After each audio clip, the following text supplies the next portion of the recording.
इस दुनिया में हर कोई कलाकार है और अपनी कला को निखारना कलाकार के हाथों में होता है। और जिस तरह से ये भी कहा जाता है कि गुरु बिना गति नहीं। और आज हम आपको ऐसे ही गुरु शिष्य की जोड़ी से मिलवाने जा रहे हैं जिन्होंने अपनी कला को निखारा है और अपनी कला को आगे तक पहुंचाया है। मैं बात कर रही हूँ, हमारे साथ गुरु शिष्य हैं, आज के आइडियाज एक्सचेंज के प्रोग्राम में जुड़े हैं। हमारे साथ अंकुश जी और भूषण केसर जी हैं जो कि आर्ट एजुकेटर हैं। और आपको बता दें कि काफ़ी सालों से जो है ये पेंटिंग सीख भी रहे थे और अब सिखा भी रहे हैं। आपको इनसे रूबरू करवाते हैं। सबसे पहले आपका बहुत बहुत स्वागत है। थैंक यू आपका पूजा जी और आपके चैनल का यंग बाइस का जी। आपको बता दें कि जो इनके गुरु हैं, इनके पिताजी भी हैं, इनके गुरु भी हैं, ये बोल सुन नहीं सकते लेकिन अपनी कला से इन्होंने काफ़ी शोर बचा के रखा हुआ है। आपका भी स्वागत है। सबसे पहले ये जानना चाहेंगे कि ये जो पेंटिंग है, पेंटिंग को लेकर, आर्ट को लेकर, कला को लेकर दिलचस्पी जो है वो कहाँ से शुरू हुई? सबसे पहले इनको तो बचपन में ही इनको इंटरेस्ट था। अभी कॉलेज आने से पहले ही जब घर पे ड्राइंग वगैरह स्कूल में जब करते थे तो प्राइज़ वगैरह लेते थे बचपन से ही। तो इनको फिर सबने बोला कि इनको इस फील्ड में, और उस टाइम बड़ा कम होता था स्कोप यहाँ पे। अभी भी इतना नहीं, उस टाइम तो बिल्कुल भी नहीं था स्कोप। तो ये इनके बनिहाल में नाना जी वहाँ रहते थे। ये जब भी वहाँ जाते थे, वहाँ का खूबसूरत वादियाँ ये वो, वहाँ जाके इन्होंने ड्रा करना सब कुछ। तो जम्मू में रहते, जम्मू में भी थे, तो बेसिकली इनका बॉर्न कटरा का है। तो फिर इन्होंने जब स्कूलिंग इनकी हुई lady Nainsi school deaf and डम दिल्ली, बहुत ही बढ़िया स्कूल था वहाँ पे दिल्ली में इनका। तो वहाँ पे ये पार्टिसिपेशन सिर्फ पेंटिंग में नहीं, नाटक में भी करते थे, मतलब जो क्राफ्ट में भी, हर चीज़ में उन्होंने पार्टिसिपेशन वहाँ करनी और प्राइज़ भी लेने। तो वहीं लेडी नैसी स्कूल के बाद इनको स्कोप मिला कि यहाँ पे इनको फाइन आर्ट्स करना चाहिए। तब घर वाले, जैसे इनकी स्टडी अपनी कंप्लीट हुई डेफ एंड डम, तो सीधा जम्मू आ गए। फिर जम्मू के बाद इनको बाहर घर वाले तो अब नहीं भेजना इनको, अब ये वैसे बोल नहीं सकते थे, अकेला रहना, पहले भी बाहर रहे, तो अब इनको जम्मू अपने पास ही रखना है। फिर इन्होंने जम्मू में इन्होंने एज ए हॉबी कोर्सेज हुआ करते थे फाइन आर्ट्स में, तो वहाँ पे इन्होंने 67 में ज्वाइन किया। 67 to 69 लगभग 3 साल इन्होंने वहाँ पे एज ए हॉबी कोर्सेज, तब डिग्री कोर्सेज नहीं हुआ करते थे यहाँ पे। तो वो 3 साल यहाँ पे इन्होंने अच्छा काम किया, मेहनत भी की। इनके गुरु थे भरद्वाज सर जी होते, एक लीड श्री अपने विजय गुप्ता जी थे, उनकी बड़ी सपोर्ट रही इनको, तो वो गाइड करते रहे, उनकी भी बड़ी। फिर उन्होंने इनको दिल्ली में एडमिशन के लिए बोला, फिर वहाँ पे इनका दिल्ली एडमिशन हो गया। दिल्ली फाइन आर्ट्स में इन्होंने 1970 में एडमिशन लिया। तो वहाँ पे बड़ा टफ होता है एडमिशन लेना, बड़ा कंपटीशन होता है, मगर वहाँ पे इनकी सिलेक्शन हो गई। तब उन दिनों 5 ईयर होता था, नेशनल डिप्लोमा होता था उन दिनों, नेशनल डिप्लोमा होता था 5 ईयर का। इन्होंने फिर वो वहाँ से करा, उसके बाद फिर जम्मू आ गए। जम्मू में आते अपना हॉबी कोर्सेज करना शुरू कर दिया। कोई काम इनकी हॉबी ही थी इसको लेकर, या अपने इस प्रोफेशन को आगे लेके बढ़ना चाहते थे? नहीं, इसको तभी तो उसी फाइन आर्ट्स किया, इसको प्रोफेशन लेना। एज ए हॉबी करते तो सिर्फ स्कूल तक सीमित रहते जी। मगर इनको जब उनके गुरु ने गाइड किया, टीचरों ने गाइड किया, तो आगे जब फाइन आर्ट्स में आए तो इसको प्रोफेशन ले लिया इन्होंने। फिर जब वहाँ से डिग्री करने के बाद फिर सिखाना शुरू कर दिया। तो 1975 से घर से ही शुरू कर दिया सिखाना इन्होंने। जब धीरे धीरे सिखाना शुरू किया, काफ़ी लोग इनसे जुड़े कि जम्मू के भी, बाहर से भी कोई आते थे, जैसे कोई जिसकी ट्रांसफ़र जॉब है तो वो भी, उनकी वाइफ्स वगैरह, हाउस वाइफ जो आती थी वो भी आती थी सीखने। मतलब बच्चे बाहर से भी आते थे, जे के तो थे, बाहर से भी जो जम्मू जिनकी पोस्टिंग होती थी वो भी करते थे इनके पास आके। तो जम्मू में जे में सबसे पुराना इंस्टीट्यूट इन्हीं का है। तो अंकुश जी के माध्यम से हम भूषण जी की जानकारी लेंगे कि आखिरकार इनकी करियर की जब शुरुआत हुई कितना ज़्यादा चैलेंजिंग रहा, क्योंकि ये जो कला है ये राजा महाराजों के समय से चलती आ रही, हमारी पारंपरिक जो है ये कला है।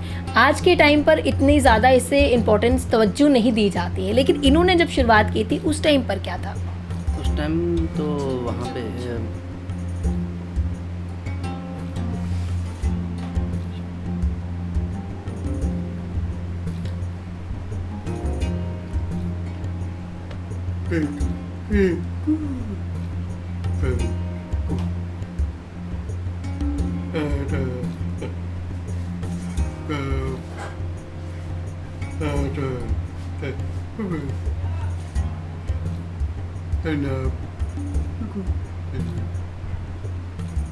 उनका कहना है कि जैसे बचपन में ये रहते थे बनिहाल में रहते थे, मतलब ज़्यादातर उधर ही छुट्टियों में नाना जी के पास।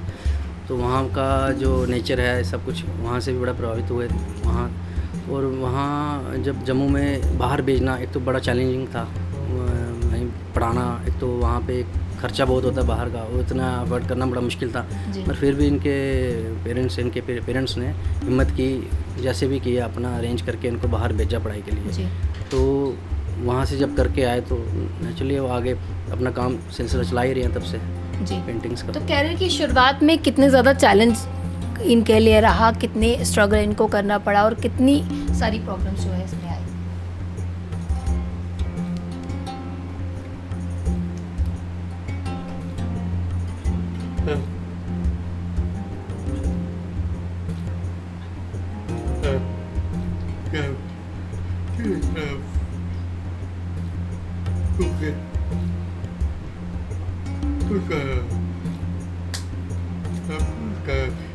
गाइडेंस की वजह से तो उनको कोई वो ऐसा रहा नहीं, वो पीछे से टीचरों की पूरी सपोर्ट रही, फैमिली की भी पूरी सपोर्ट रही, सब कुछ ठीक ही चलता रहा। जी। चैलेंज कोई इतना खास नहीं है, बल्कि थोड़ा सा तो होता ही है जी। बचपन से। बाकी आपकी बात करें तो आपके किस तरह से आपका इंटरेस्ट जो है इसकी ओर बढ़ा, क्योंकि आपके पिताजी करते थे, आपके गुरु हैं ये, तो उनके साथ साथ आपका किस तरह से रुझान है इसमें बढ़ा? बचपन में जब फ्री होते थे छुट्टी वाले दिन ही कभी, तो यहाँ आ जाना इनके साथ, तो देख के सब के बच्चे सब सीख रहे हैं तो हमें भी सीखना चाहिए। घर पे अगर लोग इतने दूर से आ रहे हैं तो हमें भी थोड़ा इसमें इंटरेस्ट लेना चाहिए। तो हम भी थोड़ा थोड़ा बीच में घर पे या इधर बैठ के कुछ ना कुछ ड्राइंग करते रहते थे।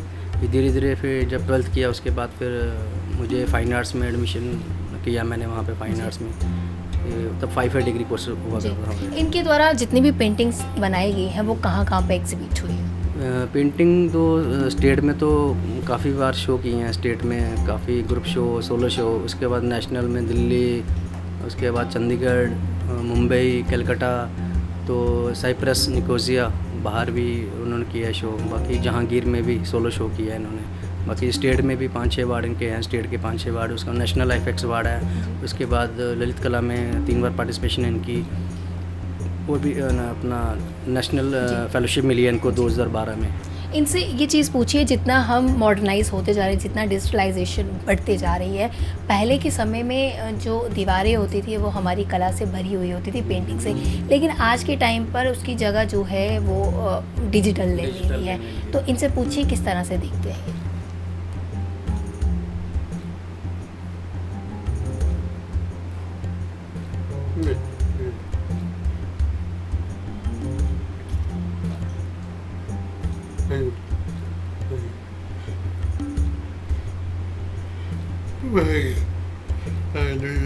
वही कह रहे हैं, हैंडमेड पेंटिंग जो होती थी या पुरानी कला जो होती थी वो ही ओरिजिनल, तो उसी को आज का तो डिजिटल का बेशक ज़माना आ गया, मगर जो हाथ से कला जो बनाई जाती है वो उसमें वो चीज़ नहीं है जो जी हाथ से कला बनाई जाती है। इनसे पूछिए कि आज के टाइम पे ये कितना स्कोप मानते हैं। जब इन्होंने किया था तब तो स्कोप था, लेकिन आज के टाइम पे कितना मानते हैं और इसमें क्या हम अपना फ्यूचर देख सकते हैं?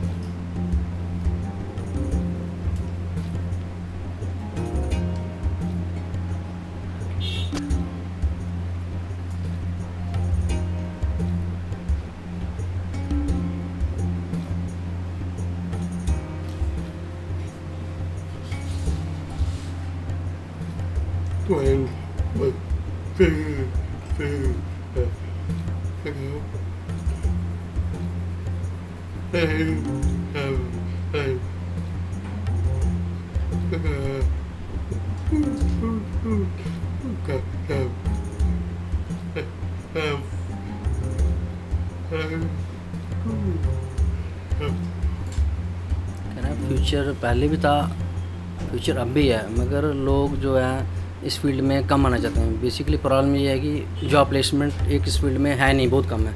अपना फ्रीलांस करें या कोई ट्यूशन्स लेके करें, अब इनसे कितने लोग सीख कर गए हैं यहाँ से, अब आगे सिखा रहे हैं कई सालों से, इनसे सीख करके आगे सिखा रहे हैं। अच्छा फ्यूचर अर्निंग तो कर ही रहे हैं, हर की जॉब कुछ स्क्वेयर नहीं है, जॉब स्क्वेयर वही गवर्नमेंट चाहे तो जो इस फील्ड में काम कर रहे हैं उनको आगे जॉब प्लेसमेंट, जैसे हर फील्ड में है, फिजिक्स केमिस्ट्री हर सब्जेक्ट में है, इस सब्जेक्ट में भी आगे गवर्नमेंट को सोचना चाहिए कि जॉब प्लेसमेंट होनी चाहिए, नहीं तो आर्टिस्ट कहाँ जाएगा। जी, हेरिटेज को बढ़ावा देने के लिए बड़ी बड़ी पेंटिंग्स की जाती है, बड़ी सारी बातें जो है की जाती, क्या लगता है सिर्फ बातों में वो चीज़ रहेंगी या पिक्चर्स में ही वो दर्शती रहेंगी, या उसको बढ़ाने के लिए कोई पॉलिसी जो लानी चाहिए? पॉलिसी हम तो काफ़ी देर से, जैसे मुबारक मंडी एग्जाम्पल ले लो, तो मुझे 10 साल से ज़्यादा हो गया शायद मुझे वो देखते हुए, अभी तक उसका कुछ नक्शा कुछ ज़्यादा चेंज दिखा नहीं मुझे 10-12 सालों में। तो गवर्नमेंट को सोचना चाहिए इस चीज़ को भी, एजेंसीज़ को थोड़ा अलर्ट करना चाहिए कि टाइम पीरियड पे अपना काम करें, तो ताकि पूरे जैसे अब स्मार्ट सिटी चल रही है जम्मू में, अच्छा लग रहा है कि जम्मू अब थोड़ा चेंज हो रहा है, टाइम लग रहा है, मगर आर्ट को भी कहीं ना कहीं इन्वॉल्व करना चाहिए स्मार्ट सिटी को लेकर। जैसे हम देख रहे हैं कि जगह जगह हो रहा है, आर्ट का काम हो रहा है, मगर जम्मू के जो यूथ है, जो अनएम्प्लॉयमेंट है, उनको भी इसमें मौका मिलना चाहिए काम करने बड़ी का। बार ऐसा होता है जितनी भी वॉल पेंटिंग्स हुई है, जब भी उनसे पूछा जाता है या आपने भी पूछा होगा, उन्होंने कहा होगा कि ये जो है दूसरे राज्यों से आए हुए हैं।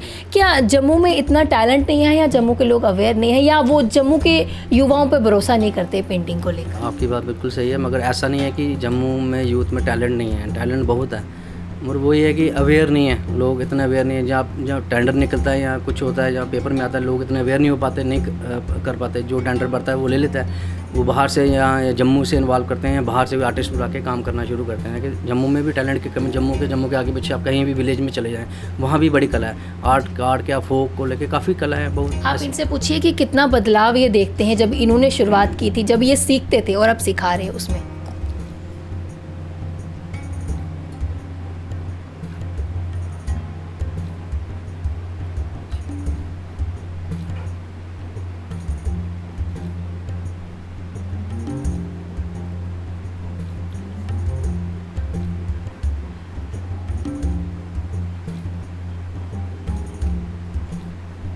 ये बोल रहे हैं कि बदलाव तो काफ़ी है, मगर यही कि डिजिटल का ज़माना अब आ गया, लोग अवेयर बढ़े हैं। पहली बात, डिजिटल की वजह से लोग अवेयर बढ़े हुए हैं। हर चीज़ आपको मतलब कि आसानी से मिल जाती है।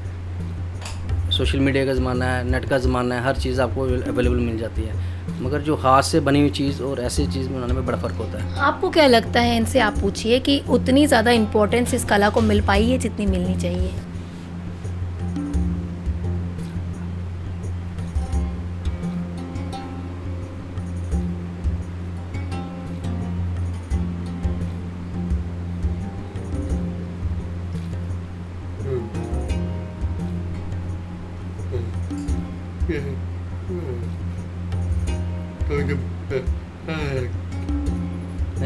परंपरा तो चलती जा रही है, परंपरा तो हो रही है। जैसे जम्मू का आर्ट, अपना बसोली आर्ट को लेके काम कर रहे हैं आप, हमारा मॉडर्निज्म को लेके हम आजकल तो मॉडर्निज्म में ज़्यादा इफेक्ट हो रहा है। जैसे हमारा लोकल, हमारा बसोली हो गया, फोक हो गया, ये वो तो मिल ही रहा है, परंपरा में काम तो चल ही रहा है। जी, आपके काम पे कितना इफेक्ट होता है डिजिटलाइजेशन से, मॉडर्नाइजेशन से?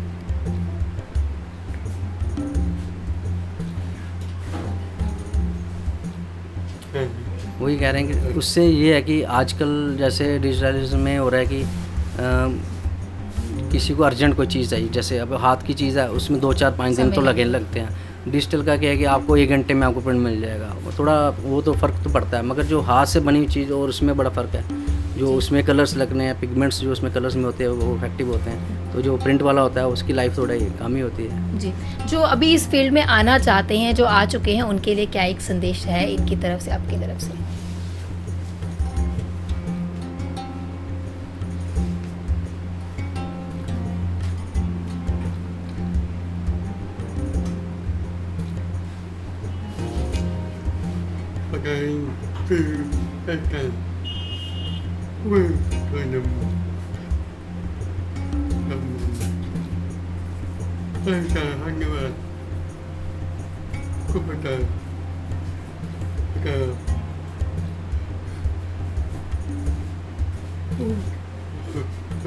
कह रहे हैं कि इस फील्ड में अगर कोई आना चाहता है तो बहुत ही बढ़िया है, ऐसा नहीं कि स्कोप नहीं है, स्कोप बहुत है इसका। मैं तो ये भी आपके चैनल के माध्यम से भी बोलता हूँ कि जो पेरेंट्स सुन रहे हैं, अपने बच्चों को कभी किसी भी चीज़ के लिए मनाही नहीं करनी, चाहे कोई भी हो, कला हो, जैसे आर्ट है या फोक है या डांस है, कोई भी बच्चे में कोई कैलिबर है उसको आगे लाना चाहिए। ज़रूरी नहीं कि आर्ट, अगर बच्चे का इंटरेस्ट नहीं है आर्ट में, वैसे तो हम ला नहीं सकते। अगर उसका इंटरेस्ट सिंगिंग में है या डांसिंग में है, कहीं है, उसको आगे उसको प्रमोट करना ही चाहिए बच्चों को, कभी पीछे नहीं रहना चाहिए। क्या पता कल को वो बच्चा कहाँ पहुँचे। बिल्कुल, एक कुछ और